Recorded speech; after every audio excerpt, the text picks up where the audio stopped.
Primer domingo de Cuaresma, tiempo de penitencia, tiempo de andar con Jesús por el desierto, tiempo de conversión. ¿En qué consiste la conversión? El Evangelio en la Santa Misa, este primer domingo de Cuaresma, nos habla precisamente de eso, de andar por el desierto y de este tiempo que es un tiempo de conversión, y nos explica Jesús en qué consiste esta conversión. Bienvenido a tu programa Pasión por el Evangelio. Vamos como siempre a hacer un análisis bíblico del Evangelio que leemos en la Santa Misa y vamos a aprender mucho. Quédate con nosotros.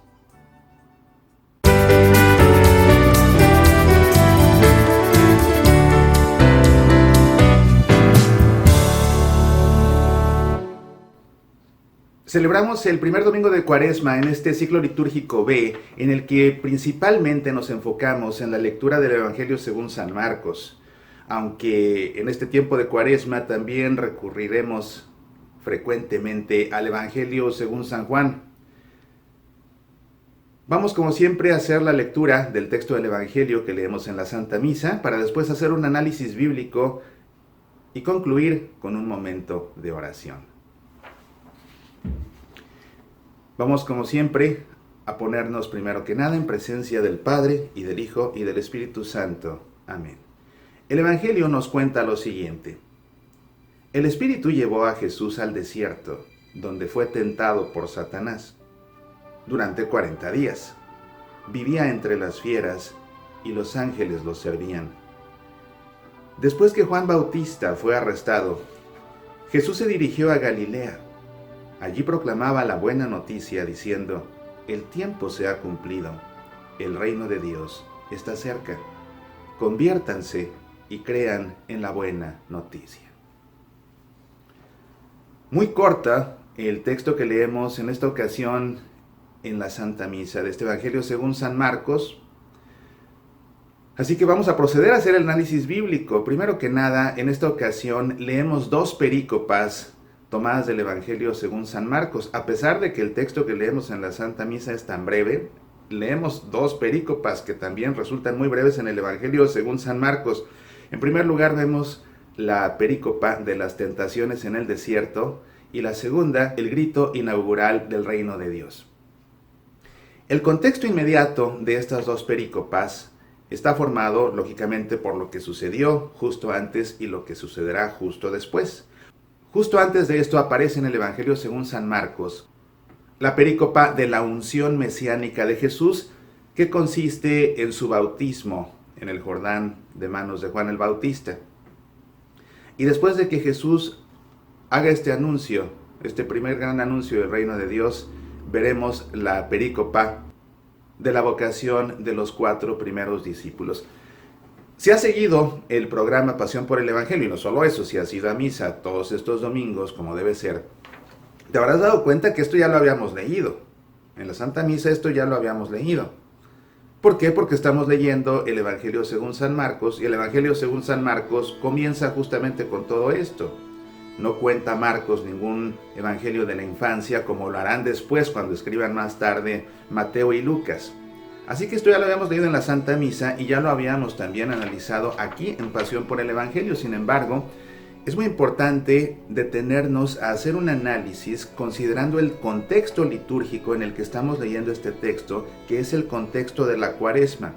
Y si bien el mensaje continúa siendo el mismo, cuando nosotros leemos este texto en clave pascual, podemos entender ideas también muy importantes detrás de este texto, y es que la palabra de Dios es muy rica, es muy vasta, de manera que su sentido, si bien es único, su mensaje es único, pues es amplio en su esencia también, y así es que podemos nosotros seguir reflexionando y seguir aprendiendo más de lo que Jesús tiene que decirnos y de la forma como el Evangelio está escrito. De manera que lo que hoy veremos, lo que hoy analizaremos, de ninguna manera difiere de lo que ya habíamos analizado antes acerca de estas perícopas, más bien lo enriquece. Y te digo, lo que tenemos que hacer en esta ocasión, dado que estamos en tiempo de Cuaresma, es entender esta lectura en clave pascual. ¿Qué significa esto? El tiempo de Cuaresma no es un tiempo para vivirse por sí solo, es un tiempo de preparación. Es un tiempo de preparación para dos cosas muy importantes. La Cuaresma nos prepara para celebrar la Pascua del Señor y también nos prepara para renovar nuestras promesas bautismales. Esos son los dos motivos de la Cuaresma: prepararnos para celebrar la Pascua del Señor y prepararnos para renovar nuestras promesas bautismales. Entonces, leyendo esto en clave pascual y leyendo el Evangelio a lo largo de las siguientes 6 semanas del tiempo de Cuaresma en clave pascual, tenemos que conectar cada una de las lecturas al evento de la Pascua. ¿Y en qué consiste la Pascua? No solamente en la resurrección, consiste en el misterio de redención formado por la pasión, muerte y resurrección del Señor. De manera que todo lo que vemos en estas lecturas a lo largo de Cuaresma apuntan fuertemente a esa Pascua, a ese misterio de redención, porque finalmente para eso vino Jesús. Para eso vino Jesús. Así que todo lo que Jesús hace a lo largo de su vida está encaminado a ese momento pascual en el que Jesús habrá de sufrir su pasión, su muerte y finalmente, con toda su gloria, resucitar. Volviendo al análisis del texto, veamos pues el contexto inmediato. Ahora, el contexto amplio. Estas dos perícopas forman parte del comienzo de la primera gran sección o de la primera parte del Evangelio según San Marcos. Y es que el Evangelio según San Marcos está dividido en dos grandes partes. La primera parte del Evangelio según San Marcos nos habla acerca del ministerio de Jesús el Mesías, en tanto que la segunda parte nos hablará del destino de Jesús el Hijo del Hombre. Así pues, como te decía, esto que leemos en el Evangelio en esta ocasión es como Marcos arranca su Evangelio. Estamos leyendo el capítulo 1 de los versículos 12 al 15. Fíjate, son solo 3 versículos en este Evangelio tan corto y son 2 perícopas. En fin, vamos a proceder a hacer un análisis detallado. Vámonos versículo por versículo para ver qué podemos aprender. Primeramente, el texto dice que el Espíritu llevó a Jesús al desierto. Y aquí quiero hacer una nota importante. El texto que leemos en la Santa Misa nos lo cuenta en tiempo pasado, porque a fin de cuentas es algo que sucedió en el pasado. Pero como Marcos escribe su Evangelio, es en cierta forma como una novela, porque él lo escribe en presente. Marcos va escribiendo todo lo que Jesús va haciendo en tiempo presente. De manera que lo que dice realmente el Evangelio es el Espíritu lleva a Jesús al desierto, así como si estuviera sucediendo en este momento, te digo con un estilo así un poco novelístico. Pero es importante el verbo, porque cuando nosotros leemos el verbo original en griego, que dice el Espíritu lleva a Jesús al desierto, el verbo en griego que encontramos es ekbalei. Y ese lleva al desierto, ese ekbalei, el verbo es ekbalein, pero está conjugado así en presente, ekbalei, lleva al desierto. En realidad lo que significa es el Espíritu empuja a Jesús al desierto. Lo lleva con fuerza, lo lleva con dinamismo. Pero es importante que Jesús no va por cuenta propia, es muy importante esto, sino que Jesús va empujado por el desierto, impulsado por el desierto, con esa fuerza, con ese entusiasmo, con ese soplo fuerte del Espíritu Santo detrás de él, llevándolo hacia el desierto. Esto es una idea muy importante en el Evangelio según San Marcos. En el Evangelio según San Marcos, una vez que Jesús es bautizado, a partir de ahí, lo que Jesús va haciendo, lo va haciendo bajo el impulso del Espíritu Santo, y esta es la primera vez que vemos al Espíritu Santo impulsando, empujando a Jesús, ekbaleis, lleva, lo empuja, lo impulsa al desierto. Y dice aquí, en el desierto, donde fue tentado por Satanás. Es todo lo que Marcos dice. Fue tentado por Satanás. Es todo lo que él dice. Después Mateo y Lucas, que basaron gran parte de su evangelio en el Evangelio según San Marcos, pero también ellos basaron gran parte de su evangelio en otras fuentes, en otras tradiciones.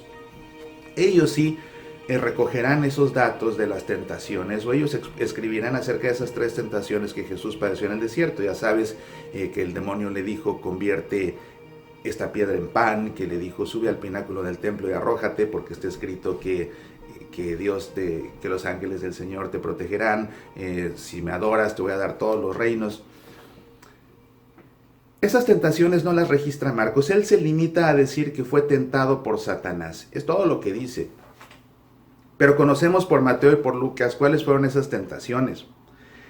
Y lo que importa aquí es entender que Jesús es tentado en el desierto y que esas tentaciones fueron verdaderamente tentaciones. Fueron verdaderamente tentaciones. Eso significa que Jesús realmente llegó a considerar hacer lo que el diablo le estaba proponiendo. Sí lo consideró. Y quizás estuvo a punto de hacerlo. Por eso fue una tentación.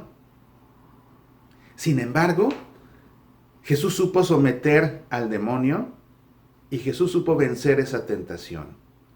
Eso es lo importante, que sí fue tentado, pero que supo, echando a mano a la palabra de Dios misma, citando textos del libro de Deuteronomio, fue capaz de vencer al demonio, que incluso tienta a Jesús empleando también la palabra de Dios. Hace esto porque está escrito que, hace esto porque está escrito que. Algo muy significativo, porque vemos cómo el demonio es capaz de tomar la misma palabra de Dios para, desvirtuándola, tentar a alguien, y en este caso para tentar al mismo Hijo de Dios. Ahí vemos el nivel de la osadía que puede tener Satanás.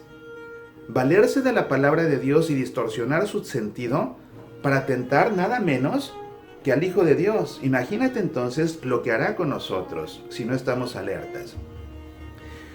Y es interesante ver cómo Jesús se sobrepone y no cae en la tentación, porque vemos a Jesús en el desierto y a lo largo de toda su vida, pero aquí en el desierto es el principio.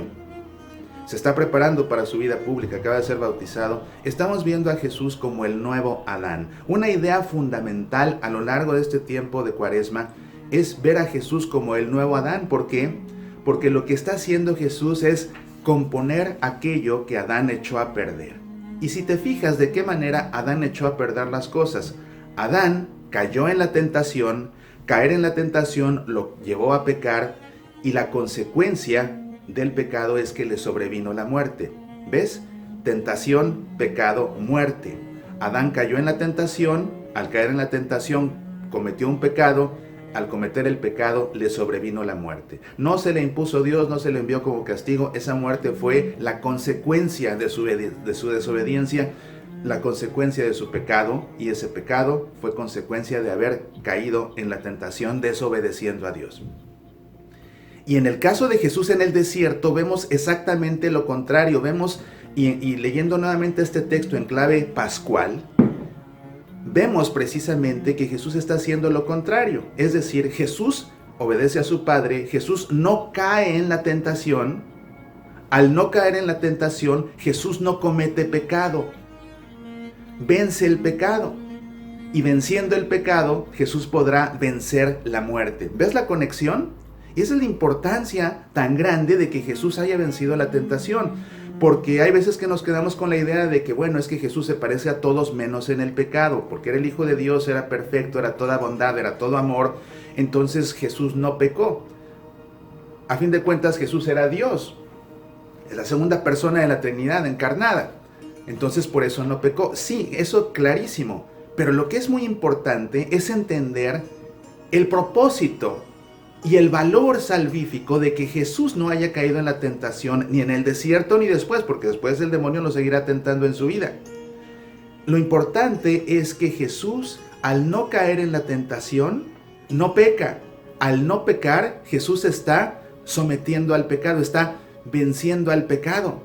Y al vencer el pecado, en Pascua, Jesús va a poder vencer la muerte, y así es que va a poder resucitar. Entonces aquí vemos la fuerte conexión de lo que sucede en el desierto y lo que sucederá 40 días después en la Pascua, en ese misterio de la pasión, muerte y resurrección de Jesús. Para que Jesús tenga éxito en ese misterio de redención, tiene que vencer el pecado. Y para poder vencer el pecado, tiene que no caer en la tentación. ¿Cómo se vence el pecado? No cayendo en la tentación, pues no cometiendo el pecado, no pecando. Y eso implica no caer en la tentación. Entonces ve cómo este versículo de Marcos es un versículo muy escueto a fin de cuentas. Simplemente dice que el Espíritu llevó a Jesús al desierto, donde fue tentado por Satanás. Eso es todo, fue tentado por Satanás. Pero ve cómo leyendo este versículo en clave pascual podemos entender el valor salvífico de que fue tentado por Satanás, pero de que no cayó. Jesús no cayó en la tentación. Dice después, durante 40 días. fue tentado por Satanás durante 40 días. Estuvo Jesús en el desierto esos 40 días. ¿Por qué esos 40 días? Porque Jesús también está componiendo lo que el pueblo de Dios, el pueblo de Israel, no había hecho bien. El pueblo de Israel pasó 40 años en el desierto. Y en ese tiempo en el desierto fue tentado en numerosas ocasiones. Y siempre que el pueblo de Dios fue tentado, sucumbió a la tentación y se le volteó a Dios. Una y otra vez el pueblo de Dios le fue infiel estando en el desierto a lo largo de sus 40 años. ¿Qué está haciendo Jesús? Como Mesías, Jesús está componiendo las cosas, está pasando tiempo en el desierto, no 40 años, sí 40 días, y Jesús lo que está haciendo es obedecer al Padre y está venciendo la tentación que no pudo vencer el pueblo de Israel. Entonces es una conexión importante también. Dice el Evangelio que Jesús vivía entre las fieras, ahí en el desierto, por supuesto. ¿Por qué dice que vivía entre las fieras? Eso significa que donde Jesús estaba en el desierto no había otras personas. Y la importancia de eso es que Jesús estaba en la soledad. Tenemos que entender que Jesús va impulsado por el Espíritu al desierto, no solo para ser tentado y vencer esa tentación, también se está preparando para su vida pública, aunque según lo que estamos leyendo únicamente aquí en el texto de Marcos, el propósito era precisamente ir al desierto para ahí ser tentado, como fue tentado Adán y como fue tentado el pueblo de Dios en el desierto, para él sí no caer en la tentación, para él sí vencer el pecado. Pero estaba en las solas, es lo que dice aquí. Cuando dice que vivía entre las fieras, eso significa que estaba solas en el desierto. Y es importante esa soledad del desierto. ¿Por qué? Porque en esa soledad del desierto Jesús logra momentos fuertes de intimidad con su Padre. Y dice Marcos, entonces vivía entre las fieras y los ángeles lo servían. Aunque Jesús estaba solo y entre las fieras, Dios estaba con él y Dios estaba con él sirviendo a su Hijo a través de sus ángeles. Después que Juan Bautista fue arrestado, Jesús se dirigió a Galilea. Allí proclamaba la buena noticia. Comienza entonces Jesús ahora sí su ministerio, comienza su vida pública después de haber vencido el pecado, después de haber sido tentado y vencido el pecado. Dice, allí proclamaba la buena noticia. Buena noticia en griego se dice evangelion, bueno, angelios, mensaje. De hecho, ángel, que es nuestro ángel, significa mensajero. Ángel significa mensajero. Entonces, evangelion es el buen mensaje, la buena noticia, la buena nueva. Evangelio, eso es lo que significa. Allí proclamaba la buena noticia. ¿Y cuál era la buena noticia? Dice, allí proclamaba la buena noticia diciendo, el tiempo se ha cumplido, el reino de Dios está cerca, conviértanse y crean en la buena noticia. En eso consiste el Evangelio. 4 mensajes conforman el Evangelio. 1, el tiempo se ha cumplido. 2, el reino de Dios está cerca. 3, conviértanse. Y 4, crean en la buena noticia. Esto ya lo hemos explicado con mucho detalle en Pasión por el Evangelio, ¿verdad? La primera parte del tiempo se ha cumplido, pues sí, las promesas de Dios a través de sus profetas, incluso la promesa desde el principio cuando Adán y Eva cometieron el pecado original y Dios los interpela y dicen, pues es que la mujer que me diste por esposa, y ella le echa la culpa a la serpiente, y Jesús y Dios nuestro Padre maldice a la serpiente y le dice desde ese momento, enemistad pondré entre ti y la mujer, entre tu linaje y su linaje. Él te pisará la cabeza mientras acechas tú su talón. Eso que es el versículo Génesis 3:15, lo conocemos como el protoevangelio. La reacción de Dios ante el pecado de Adán y Eva no fue el castigo, no. Ellos en consecuencia ahora iban a morir. Dios les había advertido, no los había amenazado, si comen del fruto prohibido los voy a matar. No, Dios no los amenazó, les advirtió, coman de todos los árboles menos de ese, porque el día que coman de ese árbol van a morir. Como consecuencia, ellos desobedecen y sobreviene esa consecuencia que es la muerte. Y la reacción de Dios no es ajusticiarlos, la reacción de Dios es desde ese principio prometer que del linaje de la mujer habrá de nacer uno que le va a pisar la cabeza a la serpiente. Entonces esa promesa de salvación que desde el principio Dios hace a la humanidad y que después reitera a través de los profetas, se cumple. ¿Por qué? Porque ya está Jesús aquí. Por eso la primera parte de la buena noticia es eso. El tiempo se ha cumplido. El reino de Dios está cerca, ese reino prometido está cerca porque ya Jesús está aquí, tan cerca que de hecho ya está aquí, ya llegó. Pero lo que nos interesa en este tiempo cuaresmal son las últimas dos partes de este evangelio.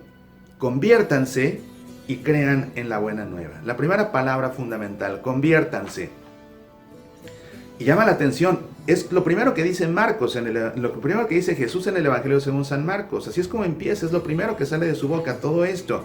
El tiempo se ha cumplido, el reino de Dios está cerca, conviértanse.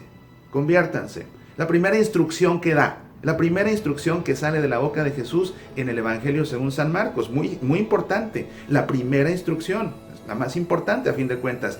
¿Y en qué consiste? Dice, conviértanse.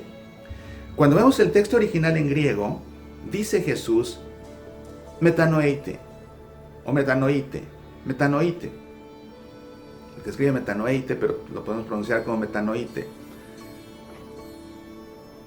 Y metanoite viene de la palabra metanoia. Metanoite es el imperativo, metanoia es el sustantivo. Metanoia significa meta, cambiar, y noia significa actitud. Metanoia, que nosotros traducimos como conversión, significa cambio de actitud. Cuando Jesús dice metanoite, está diciendo cambien de actitud. En eso consiste la conversión, en cambiar tu actitud. Ante todo, cambia tu actitud ante ti, para que dejes de hacer todo aquello que te hace daño, que te afecte en toda tu integridad, en tu integridad corporal, en tu integridad mental, en la integridad de tu espíritu, en la integridad de tu alma, en la integridad de toda tu persona. Cambia tu actitud ante ti y aprende ya a vivir con dignidad según Dios quiere. Cambia tu actitud ante tu prójimo. Cambia tu actitud ante tu prójimo, esa actitud de egoísmo que te limita a ir con ellos y hazte solidario.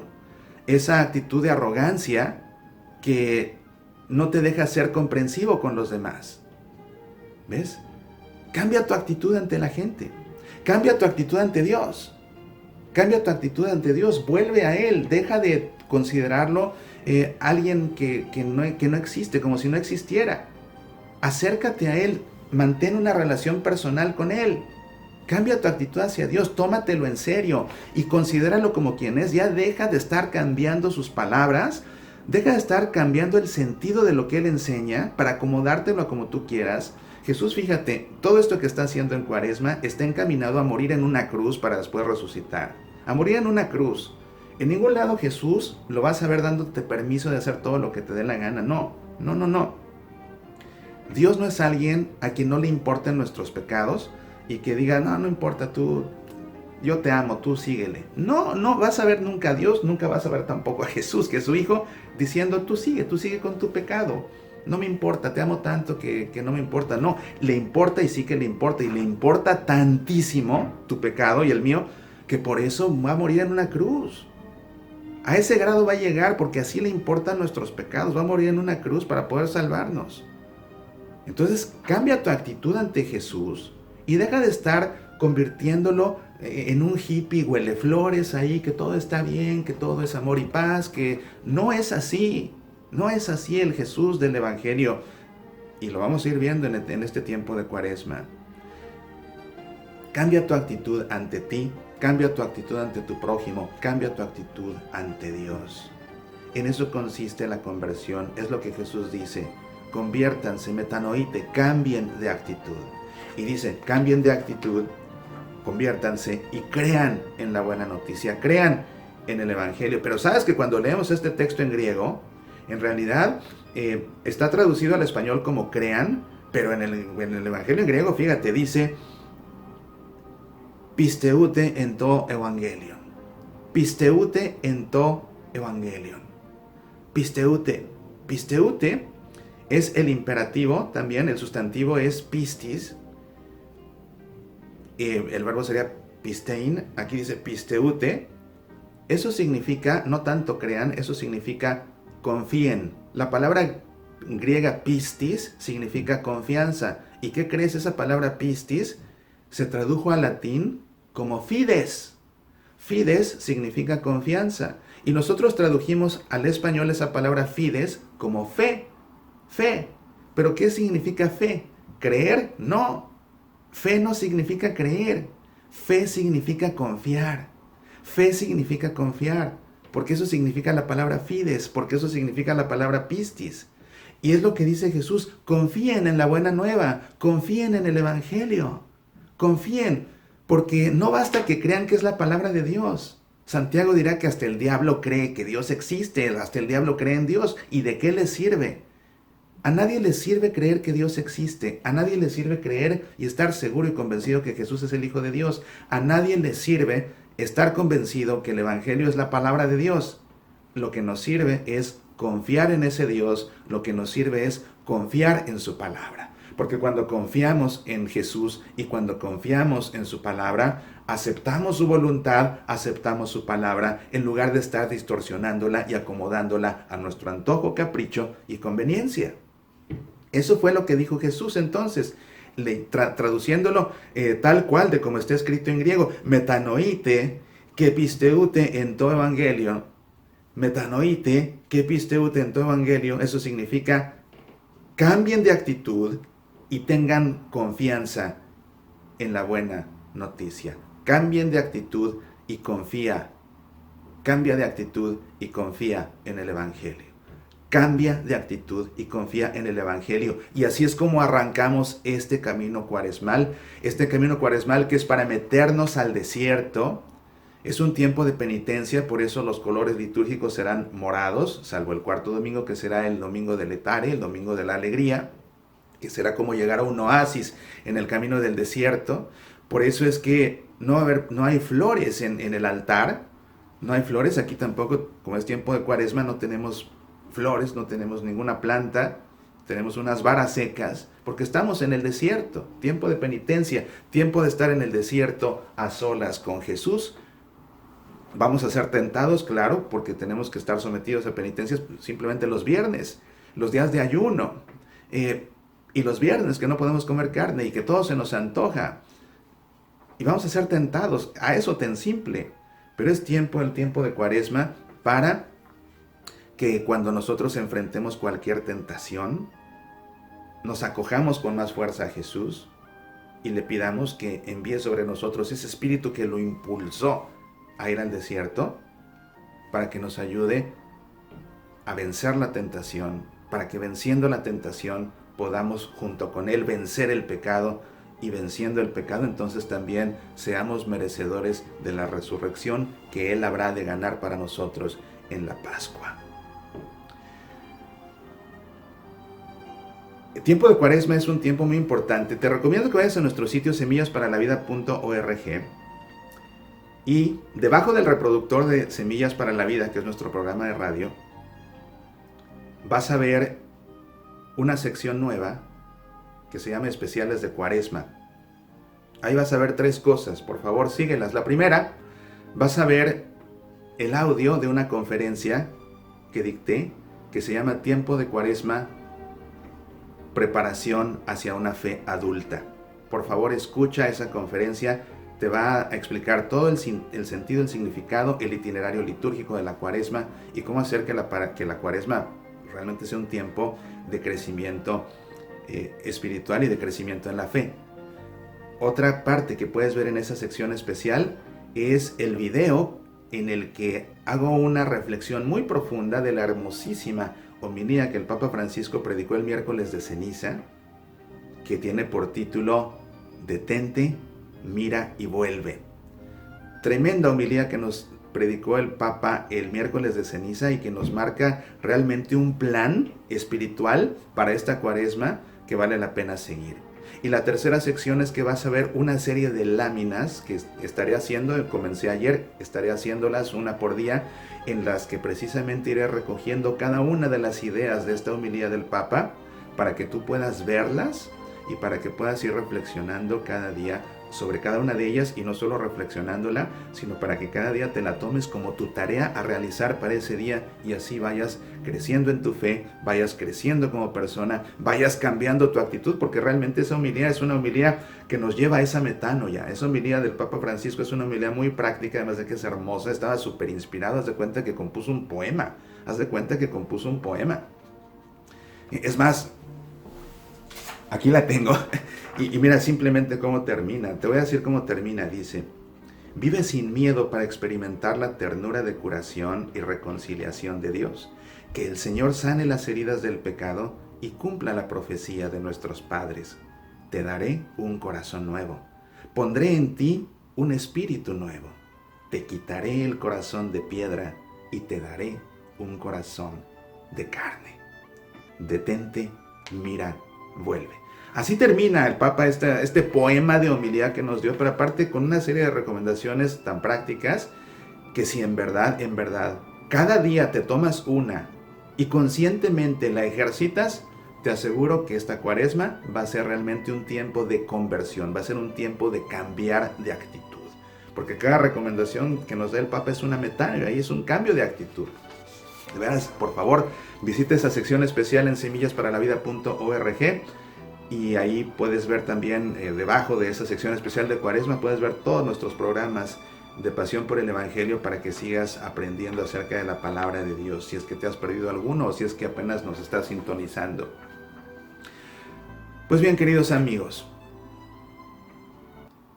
este tiempo de andar en el desierto con Jesús, tal vez entremos a Él cargando un sinfín de lastres que nos van a hacer el camino más pesado. Entrar a ese desierto es entrar a vivir entre las fieras, es decir, entrar a vivir lejos de todo, ahí aislados a solas con Jesús. Y tenemos que procurar momentos todos los días para estar a solas con Jesús. Pero necesitamos soltarnos de esos lastres para que podamos ir ligeros de equipaje a ese desierto y así nuestra travesía por esas arenas sea más llevadera y sobre todo sea más posible.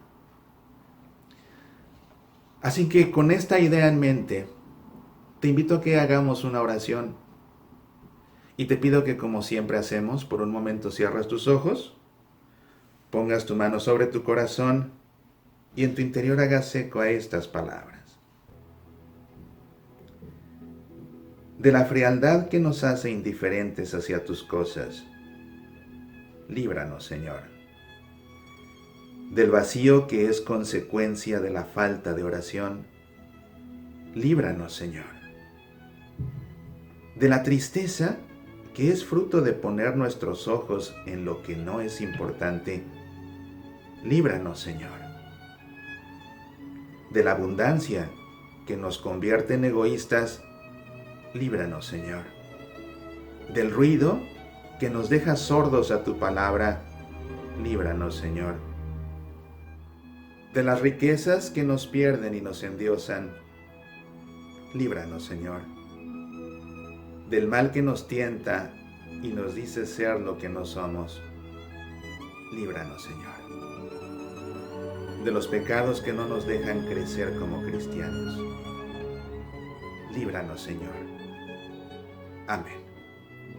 En el nombre del Padre, y del Hijo, y del Espíritu Santo. Amén. Con esto llegamos al final de nuestro programa y antes de despedirme quiero invitarte a que leas los diferentes libros que he escrito que te pueden ayudar en este tiempo de Cuaresma.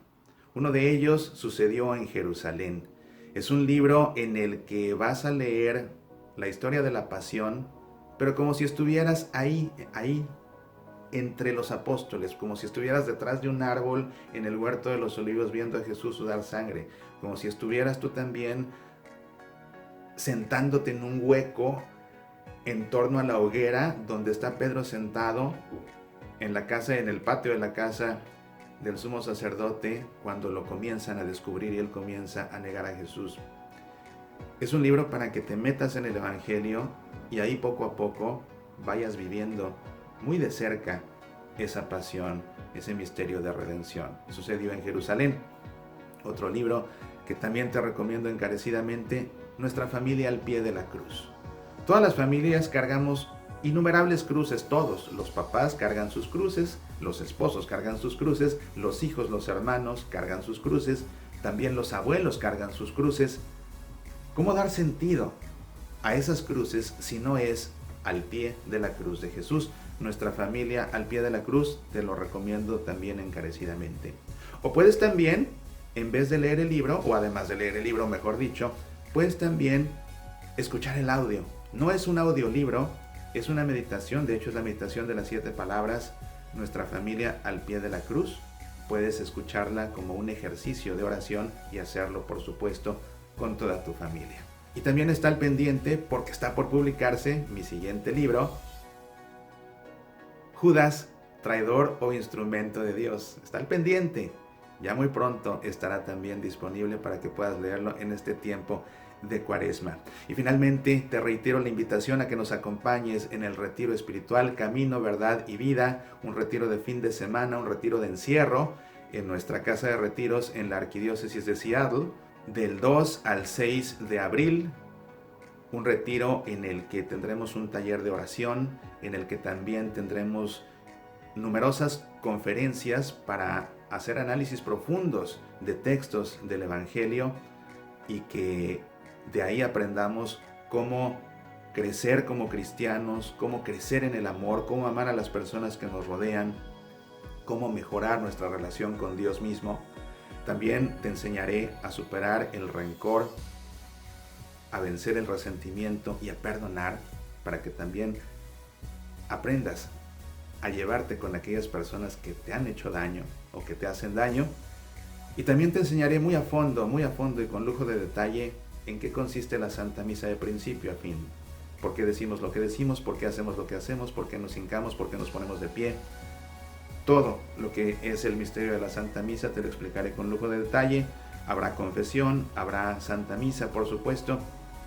Visita nuestro sitio semillasparalavida.org/retiro espiritual. Ahí tienes todos los datos del retiro y ahí puedes también inscribirte. Ya van varias personas que se inscriben desde diferentes lugares, que van a viajar en avión porque están muy interesadas en participar en este retiro. Por favor, no te lo pierdas, acompáñanos, valdrá mucho la pena. Y con esto, ahora sí, queridos amigos, me despido. Deseo que este tiempo de Cuaresma sea un tiempo de numerosos momentos de encuentro con el Señor y de numerosas ocasiones que nos confronten y que te confronten para que podamos aprender a cambiar nuestra actitud como Dios quiere. Cambia tu actitud y confía en el Evangelio. Apasionate por nuestra fe.